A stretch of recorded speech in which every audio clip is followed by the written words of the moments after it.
حلبی نے بیان کیا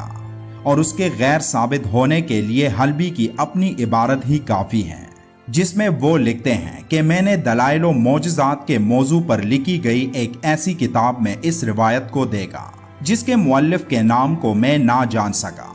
حضرت جبرائیل علیہ السلام ہزاروں مرتبہ زمین پر اللہ کا پیغام اپنے پیغمبروں کی جانب لے کر آئے، اور کسی نے بھی حضرت جبرائیل علیہ السلام کو اپنی اصل صورت میں نہیں دیکھا، لیکن حضرت محمد صلی اللہ علیہ وآلہ وسلم نے 2 مرتبہ حضرت جبرائیل علیہ السلام کو اپنی اصل صورت میں دیکھا تھا۔ نصحۃ القاری میں ہے کہ حضرت جبرائیل علیہ السلام حضرت آدم علیہ السلام کی خدمت میں 12 مرتبہ،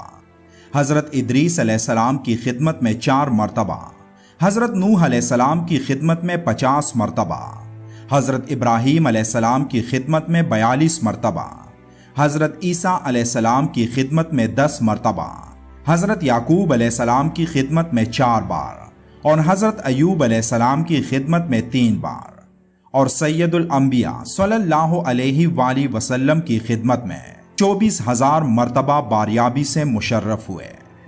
ایک دن حضور اکرم صلی اللہ علیہ وآلہ وسلم نے حضرت جبرائیل علیہ السلام سے پوچھا، اے جبرائیل، کبھی ایسا بھی ہوا ہے کہ آپ کو آسمان سے زمین پر نہایت عجلت اور برق رفتاری اور نہایت مشقت کے ساتھ فوراً زمین پر اترنا پڑا؟ تو حضرت جبرائیل علیہ السلام نے جواب دیا، یا رسول اللہ صلی اللہ علیہ وآلہ وسلم، 4 مرتبہ ایسا ہوا ہے کہ مجھے نہایت سرعت کے ساتھ فوراً زمین پر اترنا پڑا۔ اے اللہ کے رسول، پہلی مرتبہ جب حضرت ابراہیم علیہ السلام کو آگ میں ڈالا گیا تو میں اس وقت عرش الہی کے نیچے مقام سدرۃ المنتہا پر تھا۔ مجھے حکم ہوا کہ جبرائیل، میرے خلیل کے آگ میں پہنچنے سے پہلے فوراً میرے خلیل کے پاس پہنچو۔ چنانچہ میں بڑی سرعت کے ساتھ اس سے پہلے کہ وہ آگ میں پہنچتے میں ان کے پاس پہنچ گیا۔ دوسری بار جب حضرت اسماعیل علیہ السلام کی گردن مبارک پر حضرت ابراہیم علیہ السلام نے اللہ کی طرف سے آزمائے جانے کے موقع پر انہیں ذبح کرنے کی خاطر چری رکھی ہوئی تھی، تو مجھے حکم ہوا کہ چری چلنے سے پہلے ہی زمین پر پہنچو اور چری کو الٹا کر دو۔ چنانچہ میں چری چلنے سے پہلے ہی زمین پر پہنچ گیا اور چری کو چلنے نہ دیا۔ تیسری مرتبہ جب حضرت یوسف علیہ السلام کو ان کے بھائیوں نے کنویں میں گرایا تو مجھے رب تعالیٰ کا حکم ہوا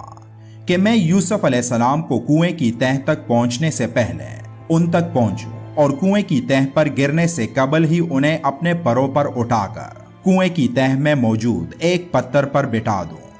اور چوتھی مرتبہ یا رسول اللہ صلی اللہ علیہ وآلہ وسلم جب کافروں نے حضور صلی اللہ علیہ وآلہ وسلم کے دندان مبارک کو شہید کیا تو مجھے حکم ہوا کہ جبرائیل فوراً زمین پر پہنچو اور میرے محبوب کے دندان مبارک کا خون زمین پر گرنے نہ دینا۔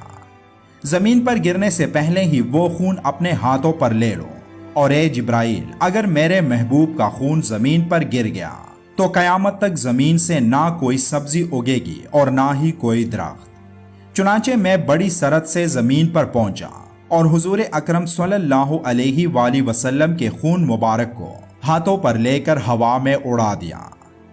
ہم اس وسیع کائنات میں ایک چھوٹے سے سیارے میں ایک چھوٹے سے جسم میں موجود ہیں، لیکن باوجود اتنی چھوٹی جسامت کے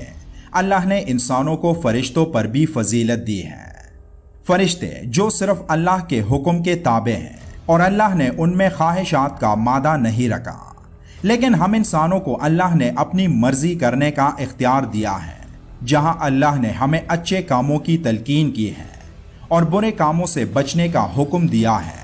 لیکن پھر بھی ہم انسان اللہ کے حکموں کی خلاف ورزی کرنے میں مصروف ہیں۔ ہم انسانوں کو اللہ کی رضا حاصل کرنے کے لیے بہت سارے مراحل سے گزرنا پڑے گا، اور جب ہم اپنی ڈیوٹی صحیح طور پر پوری کریں گے تو اللہ کی طرف سے ایسے انعامات کی بشارت ہے جو فرشتوں کو بھی حاصل نہیں ہوگی۔ حضرت جبرائیل علیہ السلام، جن کا قد آسمان سے بھی اونچا ہے،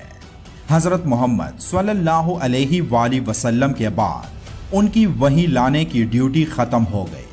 لیکن بحیثیت فرشتوں کے سردار ان کی ڈیوٹی آج بھی جاری ہے۔